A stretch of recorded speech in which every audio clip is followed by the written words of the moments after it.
السلام علیکم سامعین، فرد اشتیاق کے ناول ہم سفر کی ریڈنگ کے ساتھ میں آپ کی خدمت میں حاضر ہوں۔ ہمارے چینل کا نام ہے لازوال داستان۔ دوپہر کا وقت تھا، سورج سوا نیزے پر تھا اور زمین پر آگ اور تپش برسا رہا تھا۔ رکشے والے کو پیسے دے کر اس نے والیٹ واپس ہینڈ بیگ میں رکھا۔ اس 5 منزلہ بلڈنگ کی دوسری طرف گھومی جس کا آرکیٹیکچر جدت کا حامل اور بے مثال تھا۔ قیمتی شیشے کے بے تحاشا استعمال کے سبب دور سے دیکھنے پر یوں لگتا تھا جیسے پوری بلڈنگ گلاس سے بنی ہے۔ شہر کے قلب میں، شہر کی اس اہم شاہراہ پر سب سے اہم ترین اداروں کے دفاتر موجود تھے۔ وہاں قریب میں جو ادارے جن کی عمارتیں تھیں شاندار اور الگ سر اٹھائے کھڑی تھیں۔ غرور و تکبر سے کھڑی یہ عمارتیں اس کے قد سے اونچی تھیں۔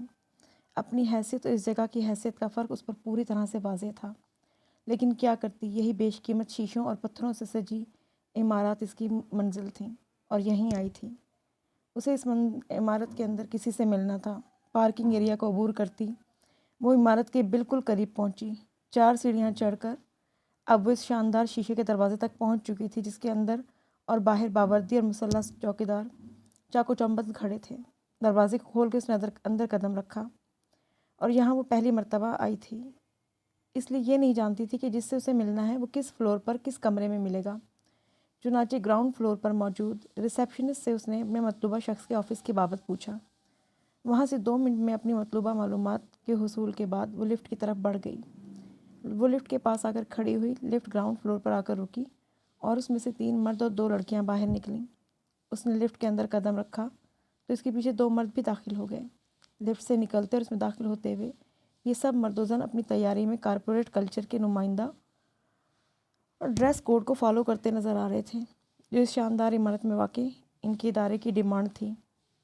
جس شخص کے تمام لوگ ماتحت تھے، جس کے سامنے یہ سب جواب دہ تھے، جو ان سب کا باس تھا، اس کے ساتھ شرعی اور قانونی لحاظ سے اس کا کیا رشتہ تھا، وہ اسے نہیں سوچ رہی تھی۔ وہ تو فقط اتنا سوچ رہی تھی کہیں ان میں سے کوئی یہ جان نہ لے کہ وہ یہاں کیا کرنے آئی ہے، کیا لینے آئی ہے، کیا مانگنے آئی ہے۔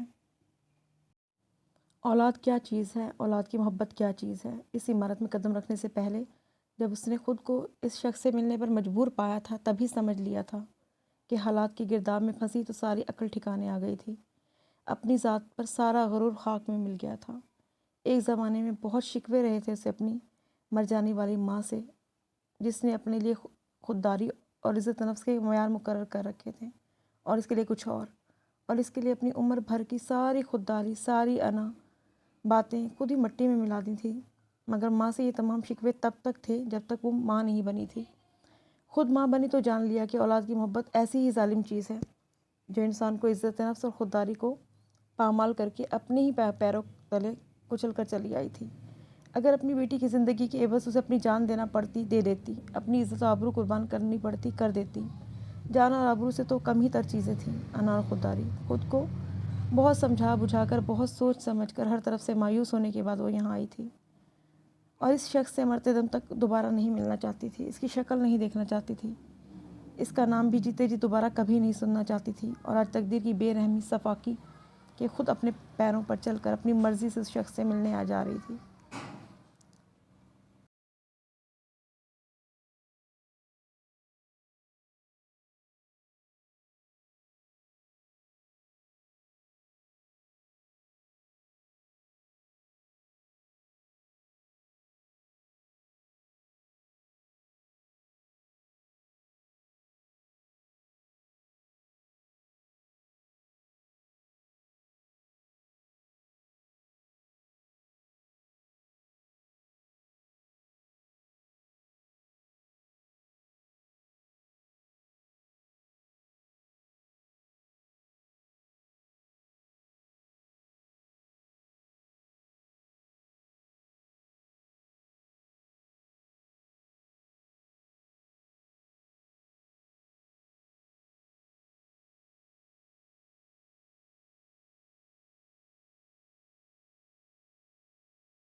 اس کے مالک سے اس کا کیا رشتہ تھا، اس وقت وہ یہ نہیں سوچنا چاہتی تھی۔ وہ پرکار قدموں سے چلتی اس آفس کی طرف جا رہی تھی۔ اس خاموش راہداری میں کہیں کہیں اندر کسی آفس میں بجتی فون کی گھنٹیاں، کی بورڈ، پرنٹر کی مخصوص آوازیں اسے یوں سنائی دیتی تھیں جیسے عالیشان دفتر کے اندر کھٹا کھٹ نوٹ پیدا ہو رہے ہیں، دھڑا دھڑ دولت کے انبار جمع ہو رہے ہیں۔ اور اب وہ چیئرمین اور چیف ایگزیکٹو کے دفتر کے سامنے پہنچ چکی تھی۔ باہر موجود پی این نے اس کے پراعتماد انداز کے سبب اندر جانے سے نہیں روکا، وگرنہ ایسی جگہوں پر تو شاید اس آفس کے اندر قدم بھی دھرنے نہیں دیا جاتا۔ وہ دروازہ کھول کر اندر داخل ہو گئی۔ اس کا آفس اتنا ہی شاندار ہونا چاہیے تھا، بہترین انٹیریئر، ہر طرح کی جدید ٹیکنالوجی سے آراستہ اس آفس کے اندر الگ الگ میزوں پر خوشنما لباس اور اچھی سی شخصیات کے حامل سیکرٹریز کام کر رہی تھیں۔ دونوں کی میزیں جدید کم ترین کمپیوٹر اور کئی جدید ترین ٹیلی فون سیٹ سے مزین تھیں۔ دونوں بے وقت کمپیوٹر پر بھی کام میں مصروف تھیں اور ساتھ ساتھ ان گھنٹیوں پر بھی دھیان دے رہی تھیں۔ وہ اس ابتدائی مرحلے پر ہی اپنے اندر بہت احساس کمتری محسوس کرنے لگی۔ اس نے دونوں سیکرٹریز کی طرف دیکھا۔ اس کے اندر داخل ہونے کو انہوں نے محسوس نہ کیا۔ یہ کس طرح ممکن تھا کہ ان دونوں نے اپنے کاموں سے سر اٹھا کر اسے دیکھنا تک گوارا نہیں کیا تھا۔ ان دونوں جدت کی نمائندہ مغربی بضاقطہ کے لباس میں ملبوس خواتین کے انداز میں فخر و غرور نمایاں تھا۔ وہ ان میں سے ایک میز کے سامنے آ کر کھڑی ہو گئی۔ اس نے ٹائپنگ روک کر اسے دیکھا مگر منہ سے کچھ کہنا غالباً مناسب نہیں سمجھا۔ مجھے اشر حسین سے ملنا ہے، اس نے مضبوط لہجے میں کہا۔ اتنا تو وہ طے کر کے آئی تھی کہ وہ یہاں سے سر اٹھا کر آئے گی۔ اپنی چال، اپنی انداز، اپنی گفتار، کسی بھی چیز سے وہ اپنی کمزوری یہاں پر کسی کو بھی ظاہر نہیں ہونے دینا چاہتی تھی۔ آپ کا نام؟ آپ نے اپائنٹمنٹ لے رکھا ہے کیا؟ واقعی وہ بھول گئی تھی کہ وہ ایک بہت مصروف اور بہت بڑے آدمی سے ملنے جا رہی تھی جس کا وقت بہت قیمتی ہے۔ میں نے اپائنٹمنٹ نہیں لیا مگر میرا ان سے ملنا بہت ضروری ہے۔ یہ آفیشیل نہیں، ایک پرسنل نوعیت کا کام ہے۔ آپ انہیں میرے بارے میں بتا دیں۔ اگر وہ ابھی مصروف ہیں تو میں انتظار کر سکتی ہوں۔ اس کے دو ٹوک لہجے میں یقیناً ایسی کوئی بات ضرور تھی کہ نخریلی سیکرٹری نے اپنے سر کو ہلا دیا اور دروازے کی طرف دوسری طرف بیٹھے اپنے باس کو ملاقاتی کی خبر دینے کے لیے انٹرکام کی طرف مڑی۔ میم آپ کا نام؟ حریم، اس نے سپاٹ لہجے کے ساتھ بظاہر بہت سادہ اور عام سے انداز میں اپنا تعارف کروایا تھا اور ساتھ ہی دل میں ایک بار پھر خود کو یاد دلایا تھا کہ یہاں پر وہ خیرت احسان نہیں، حریم حسین کی ماں کی حیثیت سے آئی ہے۔ سر، حریم نام کی کوئی خاتون آپ سے ملنا چاہتی ہیں، کہہ رہی ہیں کہ آفیشیل نہیں، کچھ پرسنل اور ضروری کام ہے۔ نو سر، اپائنٹمنٹ تو نہیں ہے۔ یس سر، جی سر، ٹھیک ہے سر۔ وہ خاموشی سے کھڑی سیکرٹری کے عاجزانہ لہجے میں سر کی گردان کو محسوس کر رہی تھی۔ میم آپ انتظار کیجیے، سر ابھی بزی ہیں، آپ کو تھوڑی دیر میں بلائیں گے۔ انٹرکام رکھتے ہوئے سیکرٹری نے کمرے کے دوسرے کونے میں رکھے خوبصورت سے صوفوں کی طرف اشارہ کرتے ہوئے کہا۔ وہ آہستگی سے چلتی ہوئی ایک صوفے پر آ کر خاموشی سے بیٹھ گئی تھی۔ 1 2 3 گھڑی میں آگے بڑھتا ہر اگلا سیکنڈ اس کے اعصاب کو توڑ رہا تھا۔ اس کے اندر شدت سے خواہش پیدا ہو رہی تھی کہ اچانک کہیں سے کوئی غیبی مدد آ جائے، اتنی بھرپور کہ اس شخص کی مدد کی کوئی ضرورت باقی نہ رہے، اس کی حریم ایک دم مکمل طور پر صحت یاب ہو جائے۔ وہ گرد و پیش سے انجان اور لاتعلق اپنے اندر کی جنگ میں الجھ رہی تھی۔ 1.5 گھنٹے بعد اس پاور آفس سے سیکرٹری کو اسے بھیجنے کے لیے پیغام دیا گیا۔ میم آپ اندر جا سکتی ہیں۔ اسے پیغام دے کر وہ ابھی آئے ایک فیکس کو ٹرے میں اٹھا کر دیکھنے لگی۔ وہ صوفے سے اٹھی تو اس کے قدم لڑکھڑا گئے۔ ہمت خرد، ہمت، اپنی بیٹی کے لیے، صرف اپنی بیٹی کے لیے تم اس ذلت سے گزر رہی ہو۔ اس کی زندگی سے زیادہ تو اہم نہیں ہے تمہاری عزت، تمہاری انا، تمہارا وقار۔ اس دروازے کی طرف جانے کے لیے قدم اٹھائے لیکن وہ ابھی تک نہ جانے کس کشمکش میں تھی۔ اچانک ہی پیڈیاٹرک سرجن کی پیشہ ورانہ لب و لہجے میں کہی گئی باتیں اس کے ارد گرد گونج اٹھیں۔ آپ کی بیٹی کی زندگی خطرے میں ہے، اس کی جلد از جلد اوپن سرجری ضروری ہے، اوپن ہارٹ سرجری ہونا ضروری ہے۔ اگر سرجری میں تاخیر کی گئی تو آپ کی بیٹی کی جان کو خطرہ ہو سکتا ہے۔ یہ ڈراؤنی آوازیں اس کے تعاقب میں کیا آئیں وہ باقی ہر بات بھول گئی۔ حریم اور اس کی زندگی کے سوا باقی ہر بات اس کے ذہن سے یکلخت محو ہو گئی۔ وہ اگلے ہی پل اس مضبوط دروازے کو کھول کر اندر داخل ہو گئی۔ اس طویل و عریض قیمتی میز کے پیچھے فخر سے سر تانے وہ شخص بیٹھا تھا، اپنی شخصیت کی سحر انگیزی سے مکمل واقف اور اپنے مقام اور مرتبے سے مکمل آگاہ۔ سیاہ رنگ کا زبردست قیمتی قسم کا Italian suit, designer silk tie, قیمتی ٹائی پن، کف لنکس، دائیں ہاتھ میں سلور کلر کا ڈیزائنر قلم جس کی مدد سے سامنے میز پر رکھے کاغذات پر وہ کچھ لکھ رہا تھا، بائیں ہاتھ میں ریسیور جو کان سے لگا تھا جس پر کسی سے بڑی مصروفیت کے عالم میں گفتگو ہو رہی تھی۔ جن کی زندگیاں خوشیوں اور خوشحالیوں سے عبارت ہوتی ہیں